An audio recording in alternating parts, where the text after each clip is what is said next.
Hola amigos, I'm Alejandro. Welcome to KeySpanish.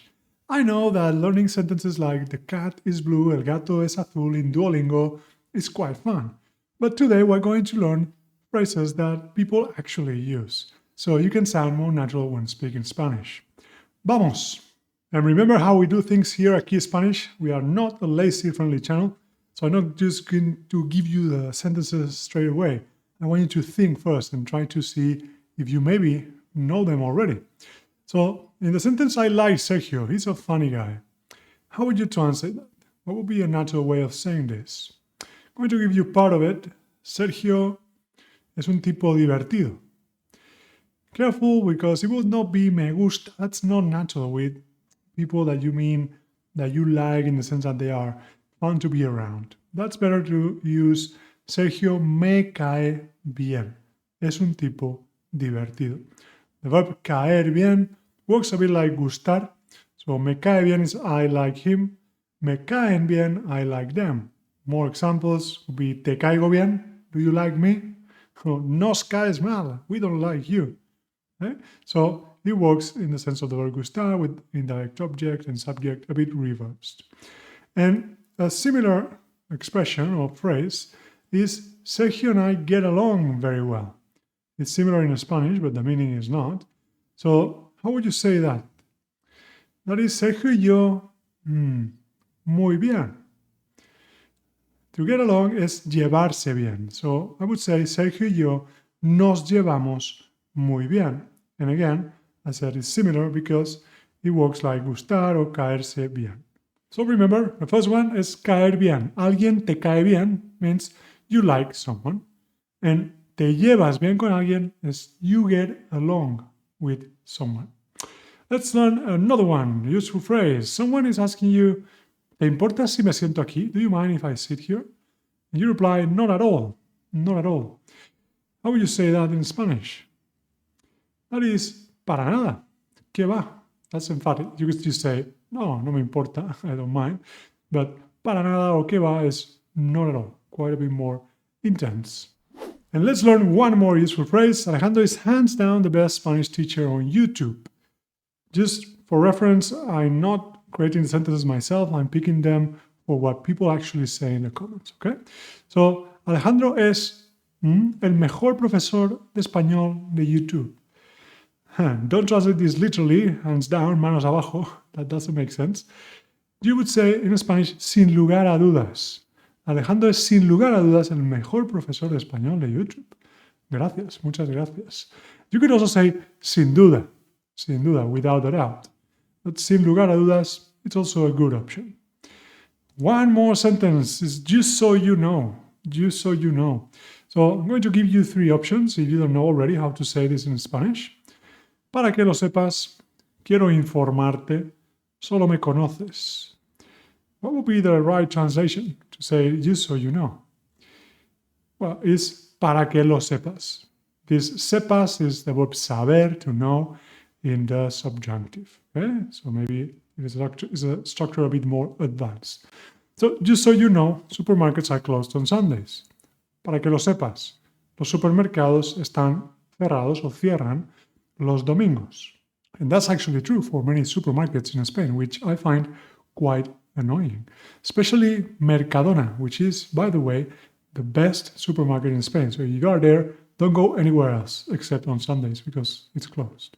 And to learn the next sentence, I'm going to take you into my private life. The other day I was asking a girl, "Hi, do you have a boyfriend?" And she said, "That's none of your business. So I'm the best teacher on YouTube, but I'm not successful in other areas of life." That's what it is. But here, what's the point here? Not my dating life, is how do you say that's none of your business in Spanish? How do you say this? That's no es asunto tuyo. Hey, ¿tienes novio? No es asunto tuyo. Okay? So, useful sentence.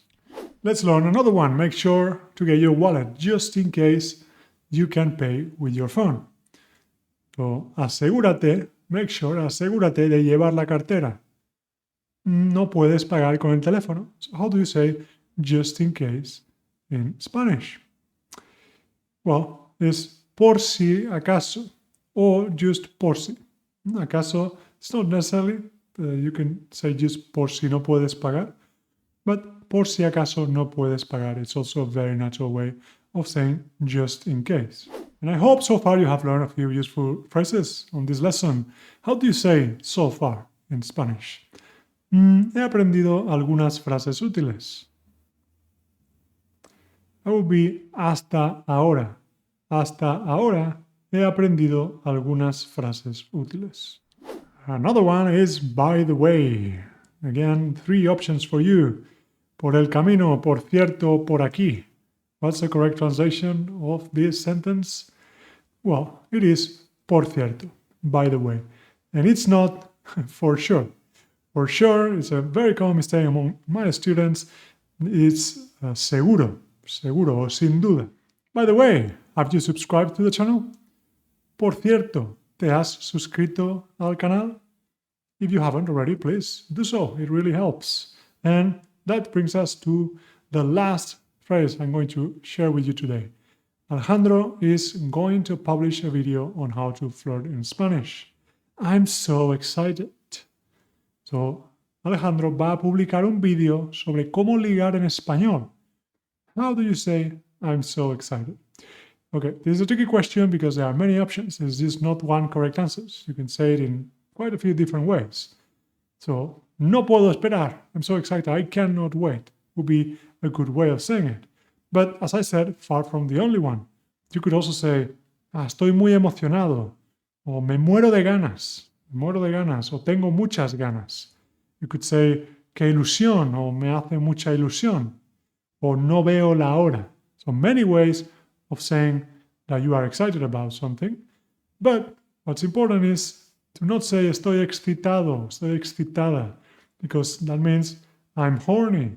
So don't say that unless that's what you actually mean.